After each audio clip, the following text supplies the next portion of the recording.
This is Agriculture Today, and we're starting off today's show with our Ag Law Update. And as always, we are joined with K-State and Washburn School of Law professor Roger McEowen. Roger, thank you so much for taking the time to join us today. Good to be with you, Shelby. So, Roger, to get us started, foreign ownership of agricultural land, not just in Kansas, but kind of across the U.S. Yeah, Shelby, this has been a big issue in legislatures across the country this year. Numerous states have enacted more restrictions with respect to foreign ownership, and many of those are tying the restrictions to countries or persons that are agents of countries that are on the foreign adversaries list, and that's a list that the federal government produces. And so you have countries on there such as North Korea and China and Russia and Venezuela and a couple of others that are on that list. There's usually about 6 or 7 of those countries that are there.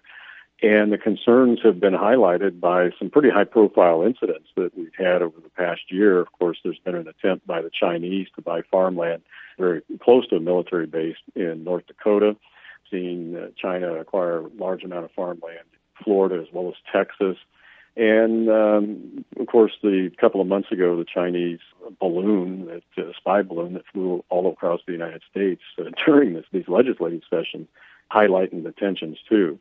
So what we have seen are that Arkansas and Virginia have enacted laws with tighter restrictions on foreign investment in land in those states. Utah and Idaho also did that in the 2023 legislative session. North Dakota has 2 bills. They did enact a law that amends the existing foreign ownership law in North Dakota to restrict foreign governments from acquiring or holding an interest in North Dakota agricultural land. There's been another proposal in North Dakota that does something a little bit different. There's also a proposal currently on the table in Montana, Oklahoma, and Tennessee.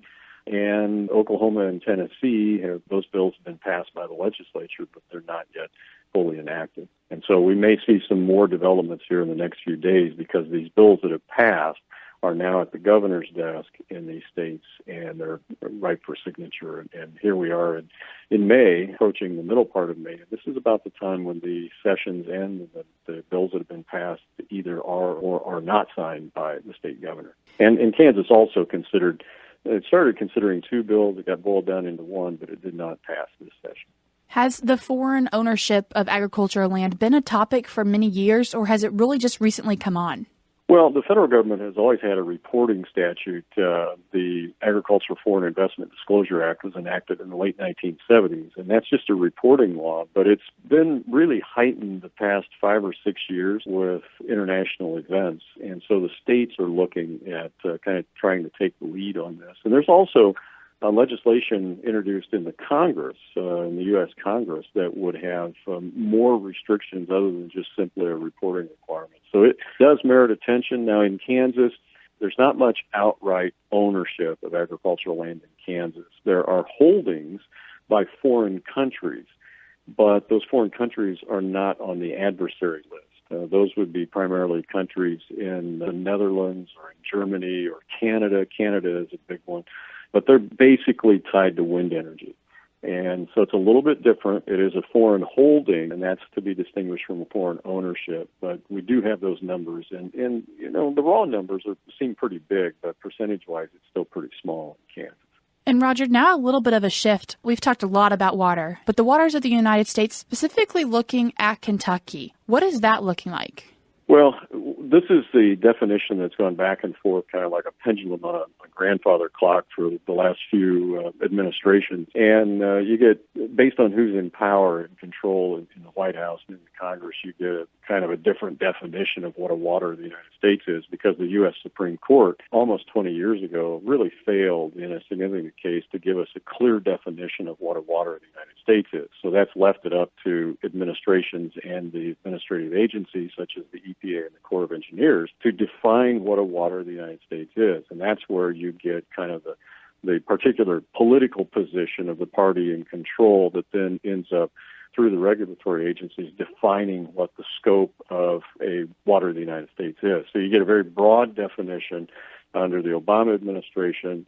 The Trump administration comes in and changes that, narrows the definition, gives us a much more favorable definition from the standpoint of agriculture, because in agriculture we don't want the federal government regulating dry stream beds in western Kansas or every pothole or sinkhole that's on the farm, which is what largely the Obama administration, the way they defined things, that's the way they did it. So the Trump water protection rule came in, repealed that. Now we've got a new administration repealed the Trump rule. And what you said happened in Kentucky is the Sixth Circuit Court of Appeals issued what we call an administrative stay of the current administration's rule for the state of Kentucky, which now brings the number of states where the rule is blocked to 27. So the majority of states don't follow the current administration's rule.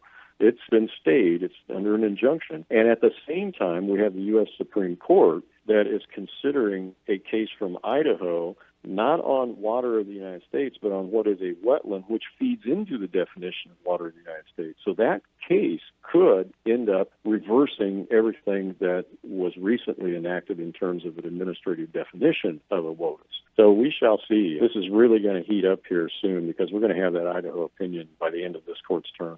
Now, kind of shifting once again, Roger, and talking about dust and smoke from fires, growing up in the Flint Hills and being in the Flint Hills, burning pasture and controlled burning is really common, but a lot of times that blows across roads. Is there a concern, and are there past examples?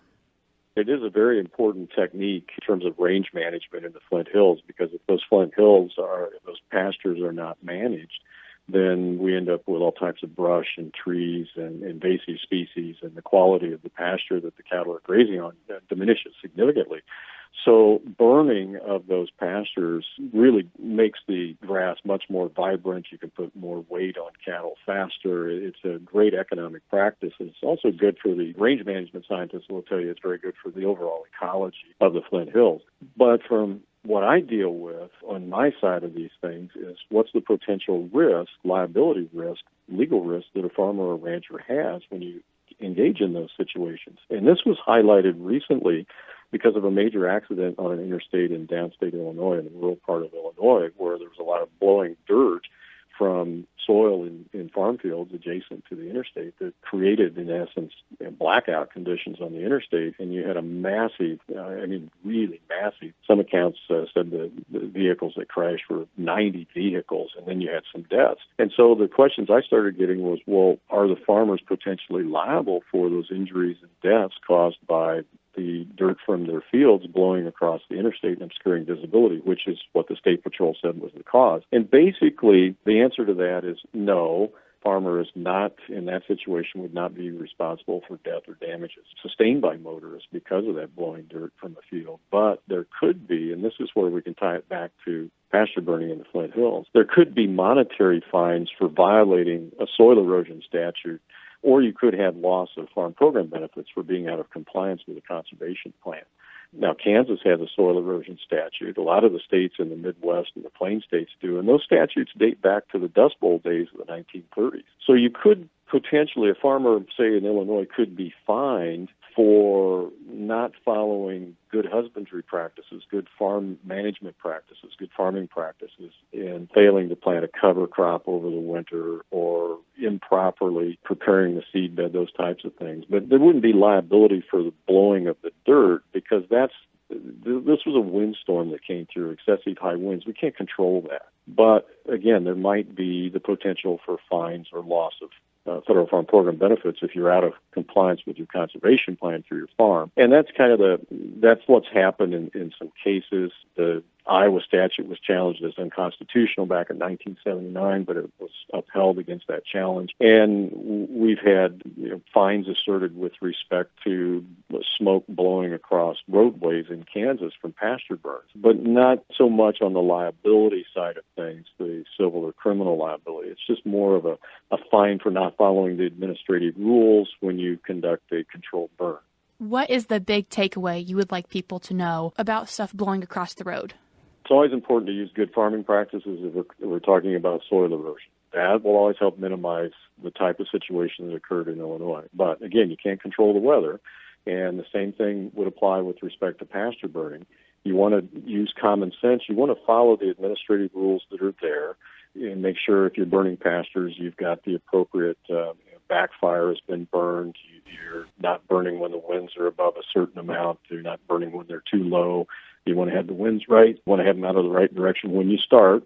Be able to control it if the winds switch on you, notify local law enforcement. And this is all in the regs. So make sure you're aware of what any applicable regs are, whether it's a soil erosion statute or whether it's controlled burning regulations. Make sure you're in compliance with those, and then use common sense and always use good farming practices. And I think that's the big takeaway. Roger, thank you so much for taking the time and giving us an update on some different ag law things that are happening. Thank you. Thank you, Shelby. That was K-State and Washburn School of Law professor Roger McEowen. He talked about foreign ownership of agricultural land, waters of the United States, and when producers have the potential for liability and fines when there is smoke and dirt blowing across the roads due to their practices.